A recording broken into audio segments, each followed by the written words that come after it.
Starting in 5 seconds.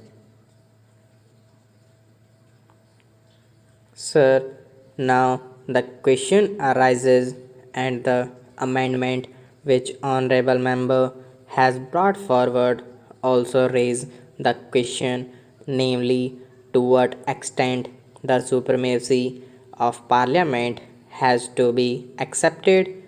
Sir, at one stage, when the Supreme Court had struck down the Bank Nationalization Act and the Privy Purse Obligation measure that was a dominant body of thinking in the country that Parliament should be supreme. People then said, as eminent justice had said, that the constitution of a country should not be what the judges say, but what the people say. The feeling was like what President Roosevelt had said, namely that the courts should not be a third house, a third chamber, a super legislature, a super parliament. On policy question, parliament is supreme.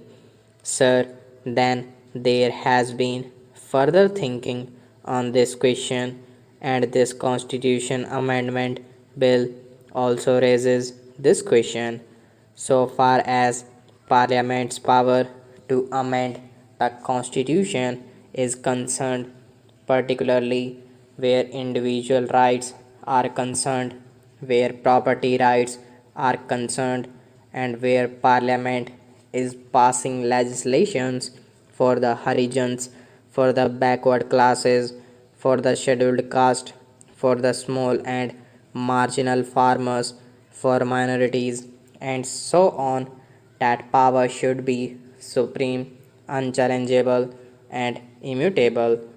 This should be beyond the reach of judicial review. But there is another question, the question that has now arisen in this. Among individual rights, there are some rights, that is the property right, which is a subsidiary right and which has to be curbed in social interest. But among individual rights, there are some basic rights like the right of free speech, right to form associations, certain cultural rights, rights of minorities, and so on.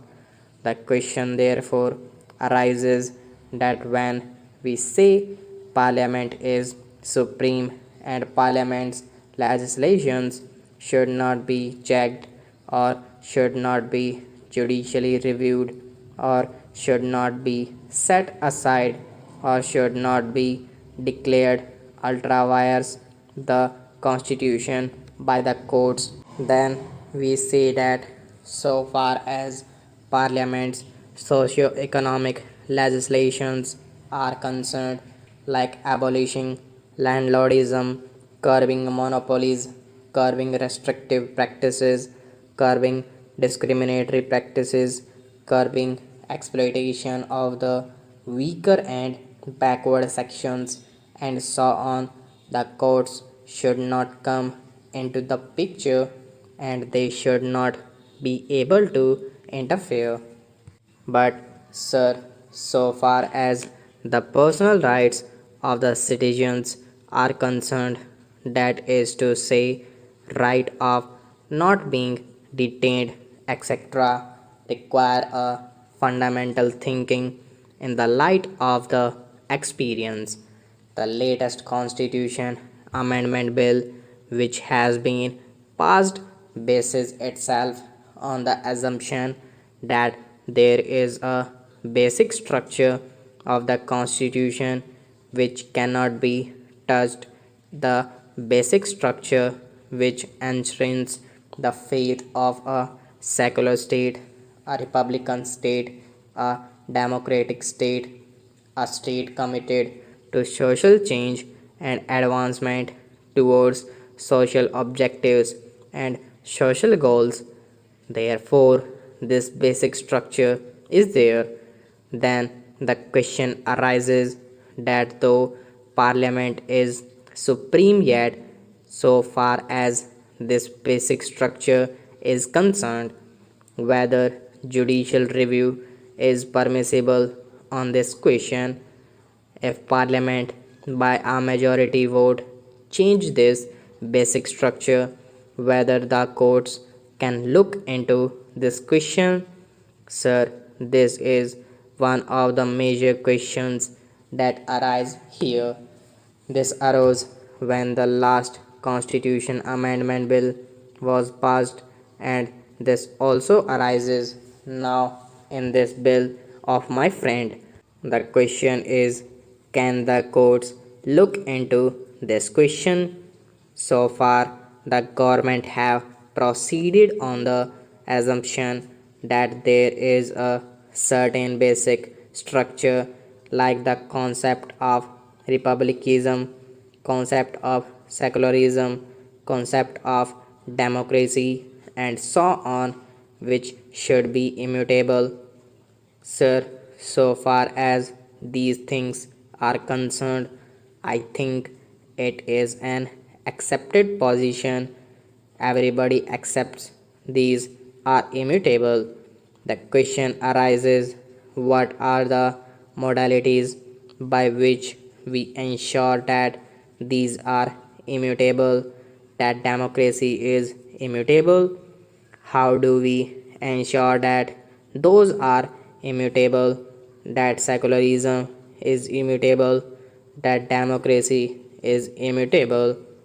How do we ensure that these are immutable without defining what secularism is, what democracy is? Then you will be giving a very wide, untrammeled, unguided, and uncharted power to the court to define these things and then say that according to the definition of these various concepts, which are fundamental concepts and which are part of the basic structure, this particular law is invalid. Therefore, Parliament must be very clear and careful in its mind that if Parliament wants to give power to the courts, then the courts will review all laws in the light of the basic structure. Parliament cannot then pass a law in negation to this basic structure. Then these concepts relating to the basic structure must be defined, and it has to be ascertained how far the courts can go into them. This is one aspect. The other aspect that arises is this honorable members has suggested a parliamentary committee to go into the constitutionality of the statutes the parliament passes. This is a very controversial provision for this reason that we have got a quasi federal structure. We have got the Council of States. We represent the states. The states have certain rights which are under the law. Stop.